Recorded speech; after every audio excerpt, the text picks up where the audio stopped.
direct de Thaïlande, je suis à Koh Samui et aujourd'hui je rencontre Fred. Si vous souhaitez avoir des informations sur l'expatriation en Thaïlande, vous installer, n'hésitez pas à rejoindre la Thai Family. Je vous mets le lien dans la description, plein d'informations sur comment s'installer, sur le travail, sur l'immobilier et plein d'autres choses.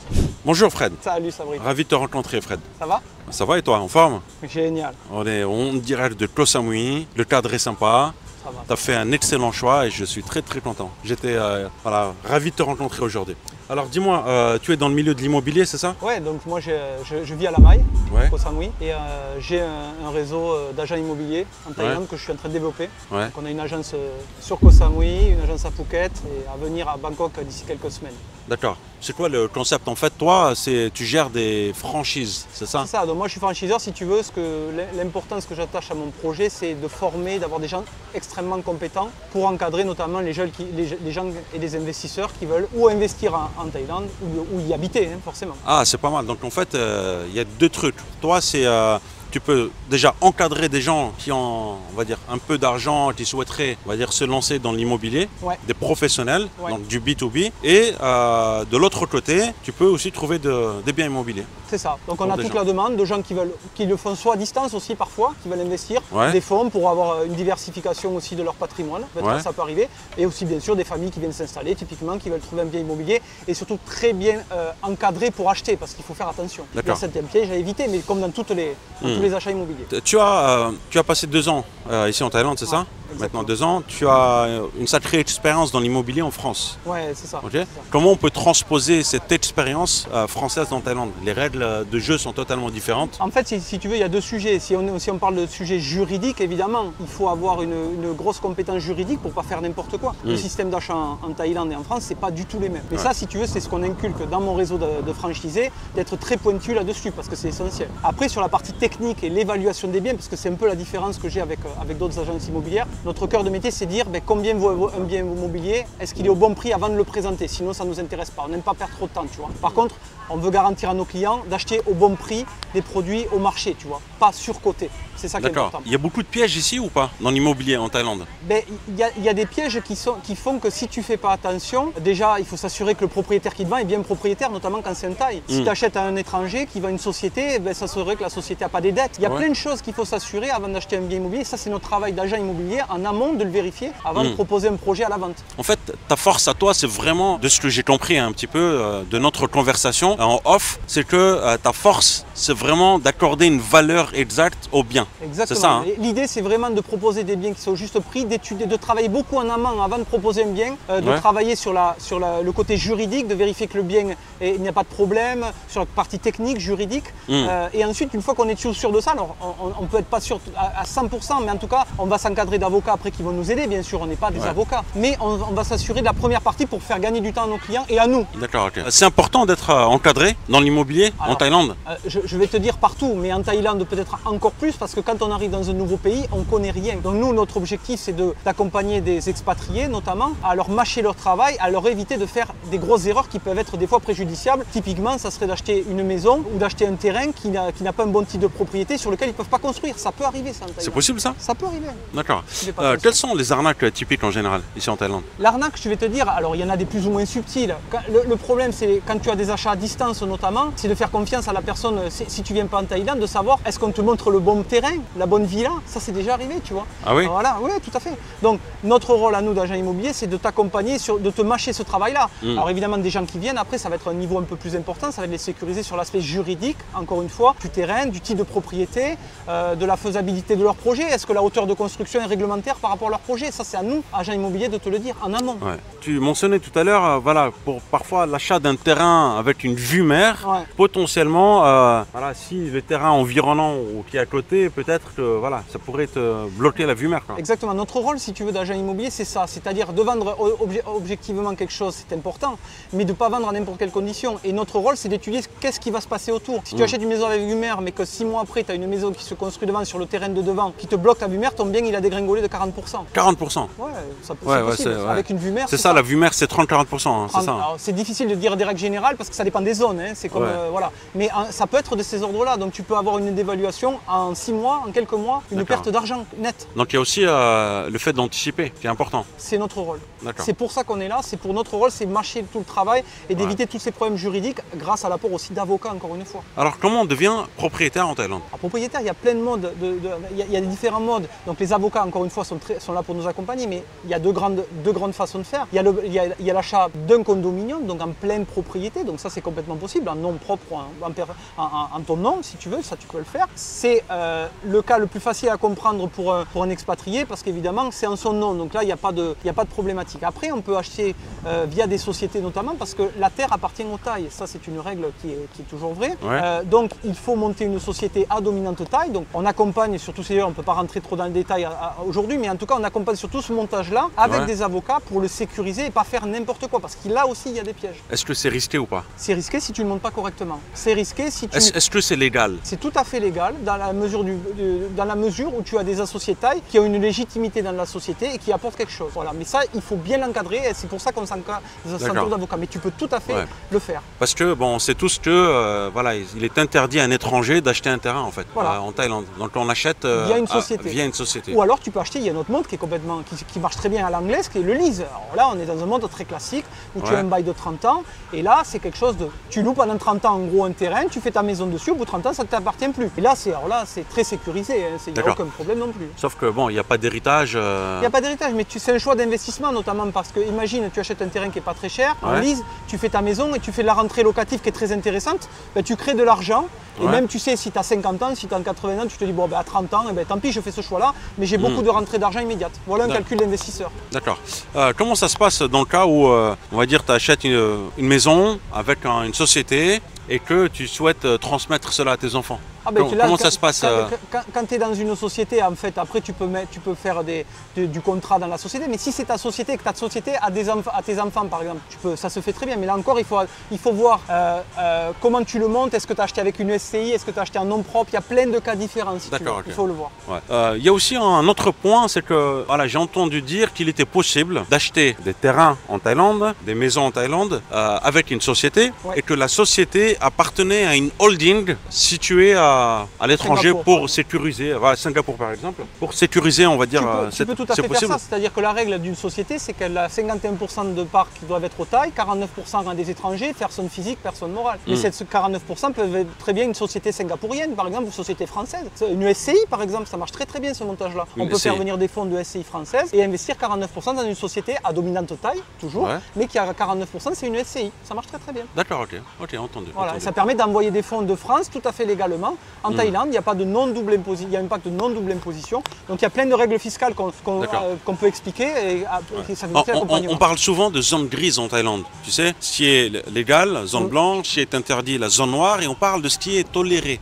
C'est pour ça que je te demandais, est-ce que c'est légal ou est-ce que c'est toléré? Aujourd'hui, monter une société, c'est tout à fait légal, sinon tu ne pourrais pas le faire.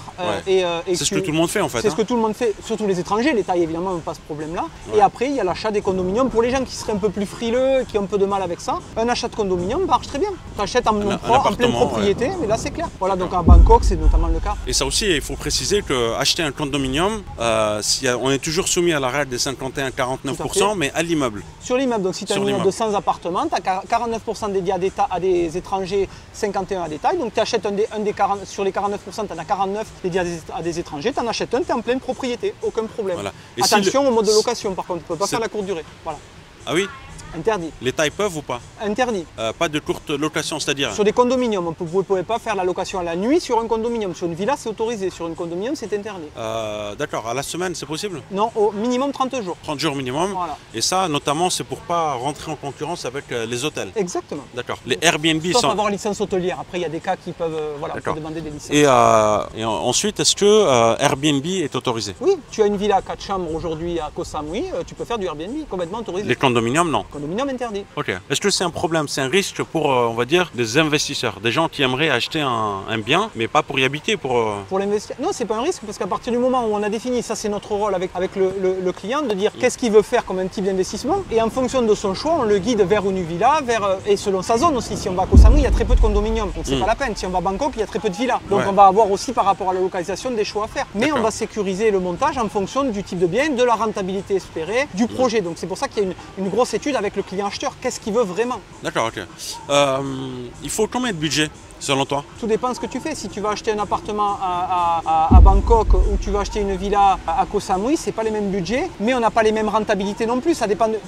On peut attaquer des budgets à 50 000 euros, ou à Koh Samui, des petites villas, une chambre à 150 000 euros. On en a en portefeuille client dans Fred & Co. Mais tu peux avoir aussi des villas à 1 million d'euros. Tout dépend de. Si c'est un investissement pur, on va calculer la rentabilité. Si c'est pour y habiter, c'est pas la même objectif. C'est pas le même objectif. Si tu as une personne qui vient se présente à toi, te dit écoute, moi j'ai tant, j'ai envie de faire un investissement immobilier, mais prendre le moins de risques possible, tu le guiderais vers quelle région en Thaïlande? Je vais dire, en fait, on va voir par rapport au montant du budget, on va cibler, on va regarder ensemble par rapport aux affinités des gens. Des fois, tu sais, ils ont visité ils ont plus d'affinités avec Phuket, par exemple, que Koh Samui. Donc, on va essayer d'aller là-dedans. Mais en termes de risque d'investissement, je dirais que c'est pas trop le sujet parce que nous, on va sécuriser l'investissement où que tu le fasses. C'est simplement le montant du budget que le client a et la rentabilité qu'il espère qui va nous guider sur certaines zones ou pas. Quelle est la rentabilité en Thaïlande? Je te dis, on peut aller de 4% à 20%. Ça dépend. 20% ce que tu fais. Ouais, bien sûr. Si tu fais de la courte durée sur certains produits qu'on achète bien avec des travaux, tu peux aller à 20%. Bien sûr. Ah bon? En combien de temps? En un an, 2 ans? 20% annuel sur des projets type villa, tu peux arriver ça, mais des villas rénovées. Donc il y a de la valeur à apporter à la villa, bien sûr. D'accord, ok, entendu. Et selon toi, où est-ce qu'il y a plus d'opportunités? Koh Samui, Bangkok, Pattaya? Pour moi, il y en a dans toute la Thaïlande. Pour avoir des agences, pour le coup, dans trois secteurs différents. Il y en a partout. À partir du moment où il y a du tourisme dans les 3 zones que tu as citées, si tu veux, déjà c'est très facile. Tu as un marché de tourisme. Donc il y a des opportunités partout, mais il y a des pièges, encore une fois, c'est notre job de les éviter et des types de biens à éviter, notamment des constructions à Koh Samui qui pourraient tomber parce qu'elles sont mal construites. Ça, c'est notre rôle et ça, c'est le vrai risque aujourd'hui. Alors, j'aimerais parler de la taxe foncière. On pose souvent la question. Et avant de parler de la taxe foncière, juste préciser une chose, quand on veut acheter aussi un condominium, c'est que l'argent doit provenir de l'étranger. Absolument. C'est ça? Absolument. Il faut qu'il y ait une preuve que tu rentres l'argent de l'étranger en Thaïlande, ce qui n'est pas du tout le cas sur les villas notamment. Tu peux très bien acheter une villa via une société et faire un transfert de fonds qui ne passe pas par la Thaïlande. Donc ça, les avocats, encore une fois, c'est leur sujet à eux. Mais le condominium, l'argent doit venir en Thaïlande. Ça, c'est obligatoire. Et peut-être que cet argent-là sera imposé, soumis à l'impôt dans quelques temps. Il y a 2 sujets. En discussion. Voilà, il y a 2 sujets. C'est après, est-ce que le client qui investit est résident ou non résident? S'il est résident, il va avoir une fiscalité très similaire à la française, c'est-à-dire un impôt progressif. Si on est sur du non résident, il aura un impôt de 15%, la withholding tax, qui va être pris sur les revenus locatifs avant que l'argent puisse repartir en France, par exemple. 15%, c'est ça. Voilà. Donc attention, il y a des règles. Comment s'appelle cette taxe? La withholding tax. La withholding tax. Donc encore une fois, les avocats avec qui on travaille vous détaillent tous ces sujets-là parce qu'après il y a des exonérations, ça dépend des montants des loyers. Je donne des règles générales pour que ça soit simple à assimiler. D'accord. Alors la taxe foncière, elle est combien en Thaïlande? Il y en a une, contrairement à ce qu'on dit déjà, parce qu'il y a déjà mineur. Elle est très faible. Par exemple, sur un immeuble à Koh Samui de 6 appartements, on vient de payer 125 € à l'année. Voilà, 125 € à l'année? Sur combien d'appartements? 6 appartements T3. Sur 6 appartements? Avec une piscine commune.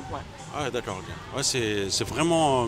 Attention, il faut le faire le sujet par zone. Évidemment, si on va à Phuket, on aura sûrement d'autres taxes foncières. Ça dépend si on achète des condos, ça dépend si on achète des villas, ça dépend de la zone, ça dépend. Il y a plein de règles. Mais en tout cas, ce qui est sûr, c'est que c'est beaucoup moins fort qu'en France. Concernant les terrains, est-ce que tu penses qu'il y a aussi une possibilité d'investir dans les terrains? Pas pour construire, mais juste posséder des terrains et puis les revendre avec une plus-value. Il y a un sujet d'investissement. Donc là, on peut travailler avec Fred & Co pour ça. C'est de dire, est-ce qu'il ne faut pas acheter un terrain, le laisser un peu courir, faire une division, pourquoi pas, après le rediviser en plus petit, le revendre à la découpe. Il y a plein de sujets, l'investissement en fait c'est très large, ça peut être sur plein de sujets. Évidemment c'est un sujet à discuter, sur Koh Samui c'est des genres de choses qui peuvent marcher ça. D'accord, ça fonctionne bien ça peut marcher. Après il faut voir le gain que tu as parce que le terrain, là, tu vas pas, il faut voir le potentiel, le risque aussi, tu sais on gère du risque en investissement, il faut voir ça. Donc c'est des sujets à discuter, pourquoi pas, mais là le budget d'attaque est moins fort du coup. C'est combien? Un terrain aujourd'hui à Koh Samui, tu peux avoir un terrain de 1600 mètres carrés on va dire pour 100 000 €. Ça dépend des zones. Si tu es à la maille ou si tu es dans une zone un peu plus perdue, tu vas diviser par 2 le prix. Mais ta rentabilité locative, si tu construis, va être moins forte. Tu auras moins de touristes.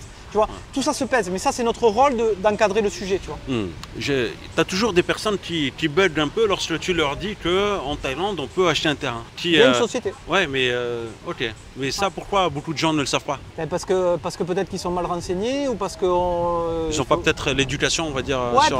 L'idée, si tu veux, d'avoir des agences locales, c'est que nous, on traite plein de sujets tous les jours. Donc, on voit tous les cas. D'accord, tu vois, donc, on sait ce qu'on peut faire et ce qu'on ne peut pas faire. D'accord, mais beaucoup de gens n'ont peut-être pas cette on va dire, éducation immobilière sur C'est ça. Il faut faire attention encore une fois. Tous les pays d'Asie, c'est la même chose, non? Ah, alors attention, la réglementation thaïlandaise, c'est pas la même qu'à Bali, c'est pas la même qu'à Singapour. Donc aujourd'hui, on parle bien de la Thaïlande.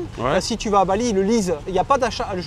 De mémoire, il me semble qu'on peut faire que du lease. On ne peut pas acheter avec une société un terrain. Tu vois? Donc à contrôler, je ne suis pas un expert. Moi, je suis expert en Thaïlande, même pas à Bali. Donc il faudrait chercher le sujet plus profondément. Intéressant, intéressant. Quels sont les 3 pièges les plus communs? Le plus commun pour moi, ça serait de monter une société avec des Thaïlandais notamment, dont tu ne connaîtrais pas les Thaïlandais et qui est de ne pas verrouiller contractuellement le sujet. Tu pourrais te faire perdre ta maison parce que les Thaïs pourraient être propriétaires. Ça pourrait être un vrai sujet. Ça. Ah ouais? Ouais. C'est-à-dire? Si un Thaï, tu as mis un jardinier par exemple qui a 51% de départ et que tu n'as pas bien verrouillé au niveau de la société des documents contractuels avec un bon avocat, eh ben, le Thaï pourrait réclamer 49% des bénéfices, enfin 51% par contre des bénéfices. Et il prend chez toi? Oui, absolument. Pourquoi pas? Qu'est-ce qui en empêcherait? Ça, tu peux le pallier simplement si avec l'avocat, tu as monté ce qu'on appelle un pacte d'associés, avec une règle sur les dividendes, sur qui va toucher les loyers, etc. Donc il y a du travail d'avocat. Donc il y a quand même, l'importance d'un avocat en fait. D'un suivi avec nous on conseille des avocats le plus souvent français, surtout pour des expatriés qui ne connaissent pas bien, pour avoir la facilité de discussion. Et c'est très important pour les gens qui, surtout qui sont un petit peu anxieux, qui ont un petit peu de doute, très important d'être bien encadré, absolument. Ça c'est le premier piège. Les 2 autres alors? Le deuxième, c'est d'acheter une construction qui serait pas fiable. Donc là, c'est plus un problème, c'est pas un problème juridique, c'est-à-dire que tu as le droit d'acheter, tu achètes une société par exemple qui est bien légale, etc. Mais tu achètes un bien qui est pas solide. Celle-là, c'est du problème structurel. Donc là, c'est du problème de construction. Et là, c'est un piège que tu peux avoir notamment à Koh Samui. Donc ça, c'est un rôle d'un bon agent immobilier, notamment de nos agences, de t'accompagner, mais aussi d'en faire intervenir par exemple des ingénieurs structure qui vont valider que la structure que tu achètes, elle est bien viable. D'accord, ça c'est un piège que tu peux avoir. Voilà. D'accord. Est-ce que tu penses que des prestataires... Ça pourrait arriver en France. Ça arrive en France aussi, ça? Ok. Est-ce que tu penses que, comment dirais-je, les prestataires ici en Thaïlande sont efficaces dans leur travail ou pas? Ouais, on trouve. Est-ce que les chantiers avancent au bon rythme ou pas? De toute façon, si tu veux, il y a une problématique, c'est si tu recherches le prix en Thaïlande, tu peux avoir un problème, et c'est ça le problème que tu peux avoir, c'est la qualité de la construction. Donc la construction, quand elle est neuve, tu vois pas trop les défauts, bon, au bout d'un an et demi, tu vas avoir tous les problèmes. Donc si c'est comme problème de peinture, on va dire que c'est pas très grave. Si c'est un problème de structure, c'est très grave. Voilà. Donc c'est ça qu'il faut faire attention. Donc il y a des vrais professionnels en Thaïlande. Il y a des vrais géomètres, il y a des vrais experts structure, il y a des vrais experts. Il suffit juste d'être bien accompagné, encore une fois, et c'est le rôle d'un agent immobilier de t'accompagner sur ces sujets. J'ai entendu aussi par rapport au terrain que parfois on pouvait faire l'erreur d'acheter un terrain, l'acheter on va dire peut-être à la mauvaise saison et se rendre compte qu'il y a des inondations. Ça c'est le piège, c'est-à-dire tu vas acheter un terrain pendant la saison chaude et à la saison des pluies tu vas t'apercevoir que c'est un terrain qui est complètement inondé. Alors il y a des palliatifs en construction, tu mets des vides sanitaires, des choses comme ça, on peut s'en sortir. Mais ça c'est encore une fois le rôle de l'agent immobilier sur place en local de t'aiguiller parce qu'à distance tu peux pas le savoir. D'accord, ok. Alors un troisième piège, un dernier piège? Un dernier piège, qu'est-ce que ça pourrait être? D'acheter un terrain que tu pensais faire une maison de 12 mètres et puis tu t'aperçois que la réglementation ne te l'a pas bien dit, tu n'as pas fait les vérifications préalables et tu peux construire une maison de 6 mètres de haut. Voilà. Donc ton plan tombe à l'eau. Alors tu vas dire c'est pas on refait, voilà, mais ton plan initial peut tomber à l'eau. Donc c'est notre travail d'agent immo de te guider sur le zonage. Comme en France, il y a un plan d'urbanisme. En Thaïlande, ça existe aussi. Il y a des choses qu'on peut faire et des choses qu'on ne peut pas faire. Comment tu gères les conflits ici? Si tu as un problème, on va dire, avec ton staff thaïlandais ou tu vois, lorsque tu es en train de construire ta maison par exemple. Après, donc tu fais appel à un constructeur, donc après tu as un contrat avec un constructeur quand même. Donc toi tu as un constructeur en face. Donc à toi et on t'accompagne aussi pour sélectionner, c'est important, un bon constructeur, mais il peut y avoir des soucis. Donc s'il y a un souci avec un employé, etc., ben, toi tu as ton interface constructeur. Et si ça part, ben, c'est comme en France, s'il y a un problème de qualité de construction, etc., ou de délai ou de choses comme ça, ben, ton contrat avec un avocat, tu te fais entourer d'un bon avocat qui va t'aider dans ces démarches-là. D'où l'importance de sélection au démarrage, évidemment, pour éviter le maximum de risques. Et c'est souvent le piège de l'investissement à distance. Quand tu fais un peu ça avec des gens qui ne sont pas très compétents, tu peux avoir ce risque-là. Ok. Alors, quelques dernières questions. Il faut compter combien au minimum pour acheter une villa ici, par exemple, à Koh Samui? À Koh Samui, aujourd'hui, nous, on propose en agence des biens à partir de 150 000 €, une petite villa, une chambre avec piscine privée dans un cadre magnifique, à 5 minutes de la plage, complètement rénovée avec goût d'architecte, décoration d'intérieur. 150 000 €. 150 000 €, tu as une maison, une chambre, donc c'est très idéal pour y aller quelques semaines et louer le reste de l'année. Si c'est pour y vivre à l'année, ben évidemment, on a souvent des familles qui viennent pour des 2-3 chambres, donc là, on va partir sur des budgets, on va dire, en bas autour des 15 millions, donc on va dire 300 000 €, on va dire. Après, tu as tous les prix en fonction de la vue. Pour une vue mer, alors, c'est combien à peu près? Vue mer, 300 000 €, tu commences à avoir des produits. Hein, ouais. À Koh Samui, sur le côté Chaweng, donc ce côté-là. Mais il y a vue mer et vue mer. Voilà, on parle de belles vues mer. Après, si tu vas sur l'autre côté où tu as des vues mer, mais le coin est un peu moins il y a moins de villas, etc., ben, tes prix descendent forcément, c'est moins touristique. Super, merci beaucoup Fred pour ton partage d'expérience. Avec grand plaisir. J'espère que vous avez apprécié cette vidéo. N'hésitez pas à vous abonner, à me suivre sur Instagram. Prenez soin de vous et je vous dis à très bientôt. Ciao, ciao.